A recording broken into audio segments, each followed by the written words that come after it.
అబద్ధమైంది? ఎందుకు రాజీవ్ గారికి యాక్సిడెంట్ అయిందని అబద్ధం చెప్పావు? నువ్వు జ్యోతివయ్యుండి వర్ష అని ఎందుకు చెప్తున్నావు? నువ్వు జ్యోతివేనని నాకు తెలుసు.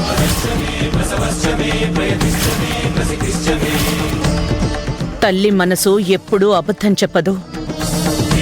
రాజీవ్ కోసం నువ్వు తప్పకుండా బయటపడతావు అనే నా అంచనా నిజమైంది. లేదు, నేను జ్యోతిని కాదు, వర్షని. నువ్వు జ్యోతివి కాదా? కాదు. వర్షావా? అవును, వర్షని. నువ్వు వర్షావైతే నీ మెళ్ళో తాళెందుకుంది?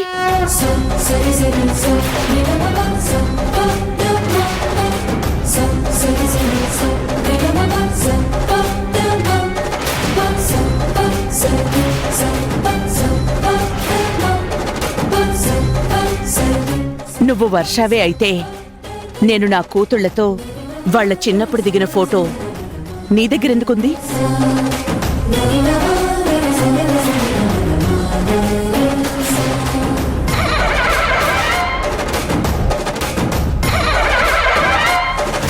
కొంచెం సేపటి క్రితం యాక్సిడెంట్ అయ్యింది నిజంగా రాజీవ్కి అనుకుని దొరబాబనర్చావు.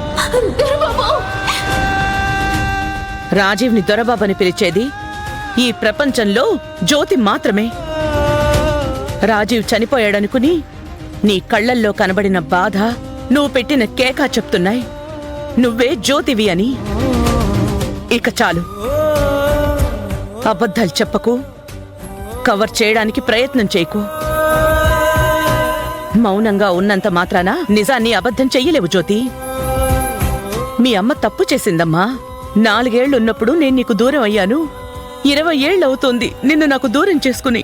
నేను జైలు నుంచి బయటకొచ్చిన దగ్గర నుంచి నీకోసం వెతుకుతూనే ఉన్నాను.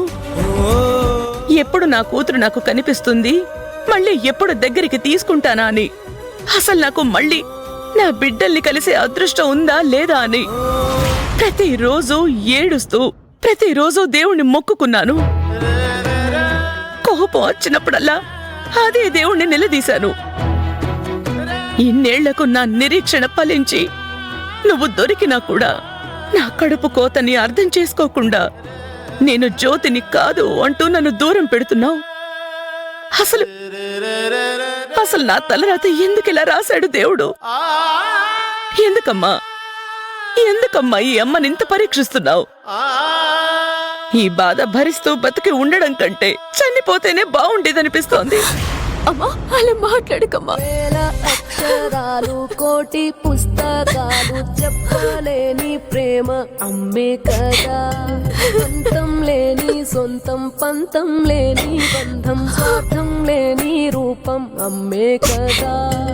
ఎంత నిండుగా నీడనిచ్చిన ఎండ తప్పని చెట్టే అమ్మా. నువ్వు నా కూతురివి కాదని చెప్పి ఎందుకమ్మా నన్ను బాధ పెట్టావు? అమ్మా, నీ కాని దొరబాబు కాని నేను జ్యోతిని కాదు అని చెప్పినప్పుడల్లా నా మనసు ఎంత విలువిల్లాడిపోయిందో నాకు తెలుసమ్మా. లోపల ఎంత కుమిలి ఏడ్చానో ఆ దేవుడికి తెలుసు. ఏ క్షణం నేను కంట్రోల్ తప్పి నేను వర్షని కాదు అని బయటికి తెలిసినా వర్ష ఆశయం తన చివరి కోరిక నెరవేరకుండా పోతుందమ్మా. అందుకే అంత కఠినంగా ఉండాల్సి వచ్చింది. నన్ను క్షమించమ్మా. నువ్వేం చెప్తున్నావో నాకేం అర్థం కావట్లేదమ్మా. వర్ష ఏంటి, తన చివరి కోరికేంటి? అసలు నువ్వు ఆ వర్షాలే ఎందుకుంటున్నావు? వర్ష వాగ్దేవి పిన్ని కూతురు. నిన్ను చెల్లిని వెతకటానికి నేను వైజాగ్ బస్ ఎక్కాను. అదే బస్సులో వర్ష ఎక్కి నా పక్కనే కూర్చుంది. వర్ష కొద్దిసేపట్లోనే మేమిద్దరం బాగా క్లోజ్ అయ్యాం. నన్ను అక్క అని పిలిచింది. మనిద్దరం అక్క చెల్లెల్లా ఉండాలి.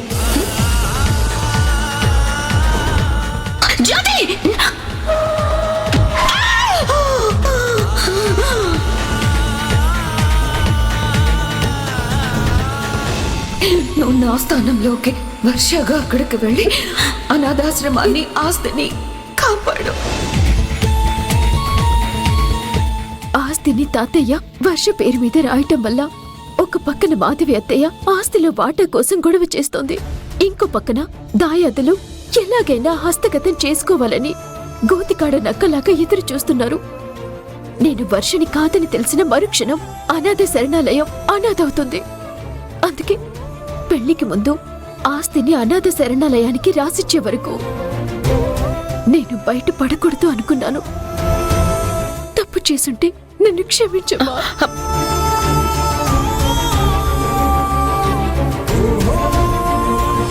ఇంత గొప్ప పని చేస్తూ కూడా తప్పంటవేంటి తల్లి?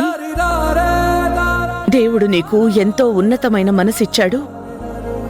రంగా రమణమ్మలు నిన్ను ఎంతో గొప్పగా పెంచారు. నిన్ను చూస్తుంటే నాకు చాలా గర్వంగా ఉంది.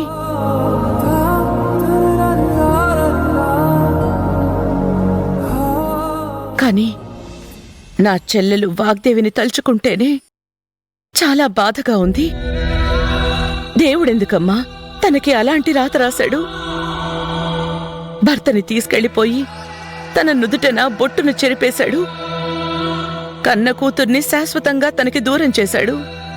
తన ఒక్కగానొక్క కూతురు చనిపోయిందని తెలిస్తే నా చెల్లెలు ఎలా తట్టుకోగలదు? బాధపడకమ్మా. ఏం చేస్తాం? విధిరాతని తప్పించలేం కదా. మనమే పిన్నికి ధైర్యం చెప్పి తోడుండాలి. అవునమ్మా, అంతే, తప్పదు. అమ్మా, నాకు నేనుగా చెప్పేదాకా దొరబాబుతో సహా ఎవ్వరికి విషయం చెప్పొద్దు. లేదమ్మా, ఇంత తెలిసాక ఎందుకు చెప్తాను? నువ్వు నాకు దక్కా, నాకంతే చాలమ్మా.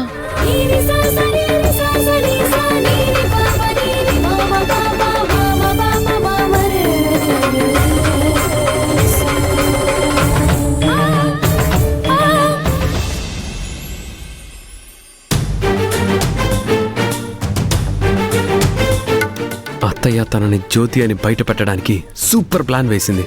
ఈ పాటికి తను నేనే జ్యోతినని అత్తయ్యకి చెప్పేసి ఉంటుంది. ఇక తల్లి కూతుర్లు కలిసి వస్తారు. ఇంకా సేపట్లో నా భార్య నాకు దగ్గర కాబోతుంది.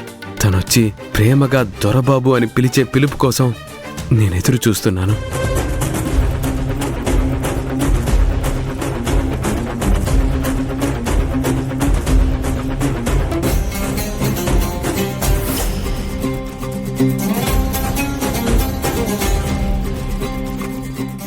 జ్యోతి,